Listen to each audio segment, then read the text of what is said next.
Hi everyone, this is Veronica. Today our topic of discussion is about deoxygenation of oceans, that the level of oxygen is going down rapidly in the oceans, and then something called osteoporosis of ocean is taking place. So we'll discuss this in detail. For my for your queries and updates, you can connect with me on Instagram and Facebook, because I feel together we can make a difference. And let me tell you, today is the last day of our big Christmas sale, flat 70% off. The offer was valid till 25th December 2019 on all our pen drive and Android courses. If you wish to buy any of these or want to have knowledge about these additional information, you can connect with us. You can call us on these numbers, or you can visit our website also.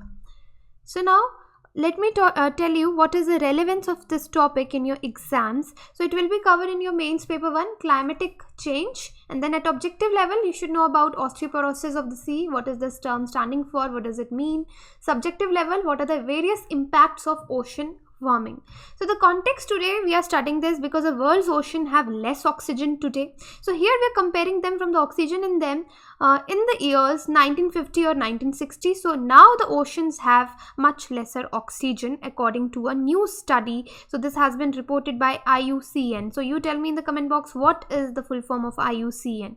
So about this study, this report is the work of 67 scientists were involved in this from 17 countries around the world. So it's a group of 67 scientists who were working together from 17 different countries. And IUCN, this is a global authority on the status of, so they work on the status of natural world and the measures needed to safeguard it. So this study was released at the United Nations Climate Change Conference, which is currently, it was going underway in Madrid. Now, according to the findings of the study, the levels of oxygen in oceans, they fell by around 2%. So you should know 2% means a lot. So they have found that the levels of oxygen in oceans, they have fallen by 2% from 1960 to 2010 they are talking about. So the deoxygenation of the oceans occurred due to the climate change. So the reason they are giving is the climate change and the other human activities also, which are known as anthropogenic activities, such as the nutrient runoff from the farm fertilizers into waterways. So this is what the report is saying. Now there are various threats which are posed by the deoxygenation.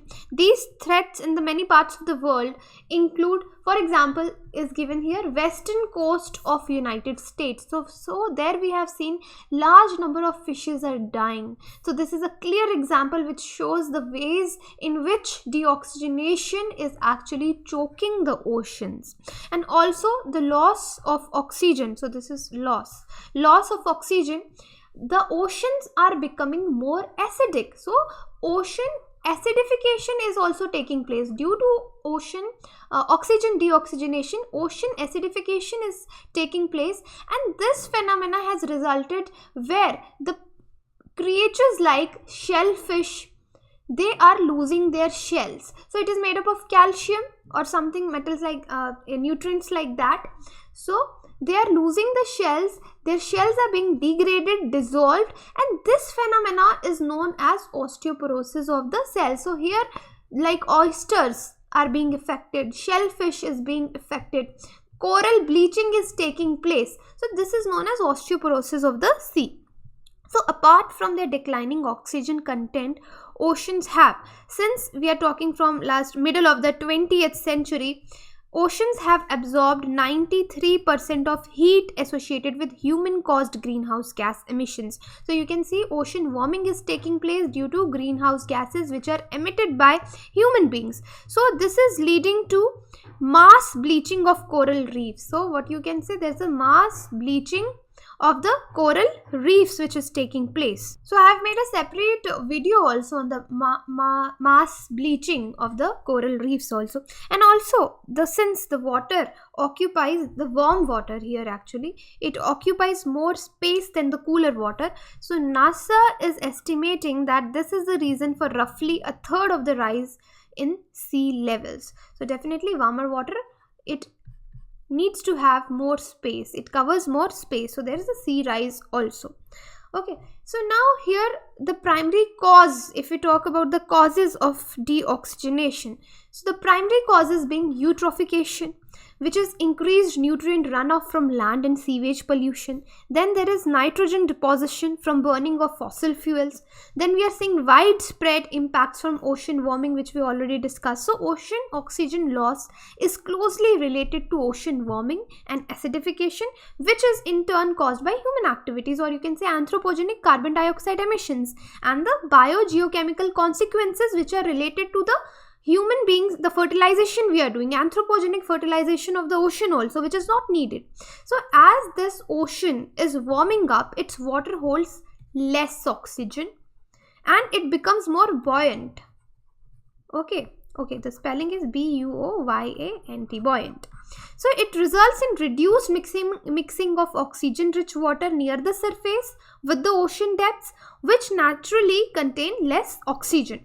So nutrient pollution causes oxygen loss in coastal waters, like for example your fertilizer, sewage, animal, aquaculture waste. They all cause excessive growth of algae. So when excessive growth of algae take place, which in turn deplete oxygen as they decompose. So there is a certain kind of impact of all these things. For example, the loss of oxygen from world's ocean it's increasingly threatening fish species. Like I gave you an example of the west coast of America, where large number of fish is dying. So it is ultimately disrupting the ecosystems. Then deoxygenation is starting.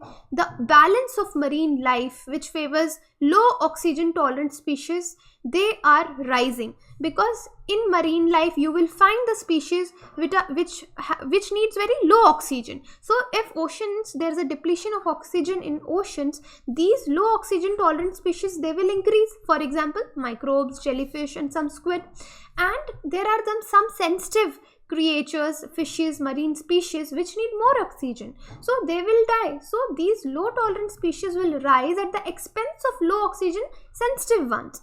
And then some of the ocean's most productive biomes, which support one of the fifth world's wild marine fish harvest, they are formed by ocean currents which carry nutrient rich oxygen poor water to coast, that in the line of eastern edges of the world's ocean basin. So you can see the impact here. Moreover, as naturally oxygen poor systems, these areas are particularly vulnerable to even small changes in oxygen, ocean oxygen especially. Species groups, for example, like tuna, marlin, then you have sharks. Okay, they are particularly sensitive to low oxygen because they have large body size and their energy demands are also more. So these species are starting to be driven towards the shallow surface layers of oxygen rich water, so it makes them more vulnerable to overfishing. And then even very low oxygen can also affect the basic processes, like cycling of elements will be difficult, like it's very crucial for the life on the earth, such as nitrogen and phosphorus. So this in this slide we discuss about the various impact of deoxygenation of oceans.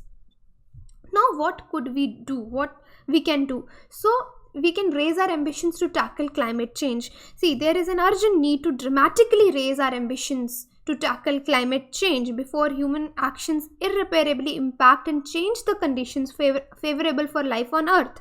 And to curb ocean oxygen loss alongside other disastrous impacts of climate change, world leaders need to come together. They must commit to immediate and substantial emissions cut.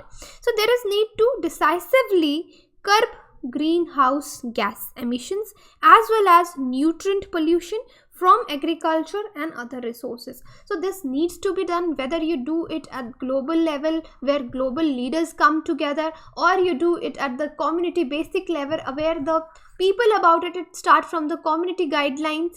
And you see the young activist, environment activists like Greta Thunberg, there are many people who say, okay, why she's doing this, there must be someone behind her or whatever, but at least she is doing that. At least there is more awareness, more knowledge about this. She's awareing the citizens, people, global citizens, about the harmful effect of the climate change. So we have to start today from ourselves if we want to have a sustainable environment, sustainable ecosystems for our future generations also. This is so important. So this is all about today's lecture. If you have any queries, you can connect with me on Instagram or Facebook. Thank you. So this is the channel StudyIQ. If you're preparing for UPSC or any government exam, our pen drive and tablet courses are available. If you're preparing for UPSC CSE 2020, our pen drive course is available where you can find 100% coverage of UPSC vast syllabus. Daily current affair updates will be available. Self-paced learning process is provided.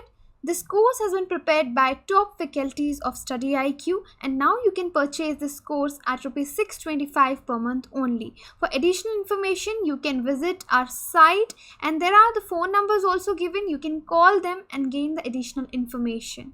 You can connect with me for my video updates on Instagram and Facebook, because I feel together we can make a huge difference. For queries, you can even email me. Thank you so much.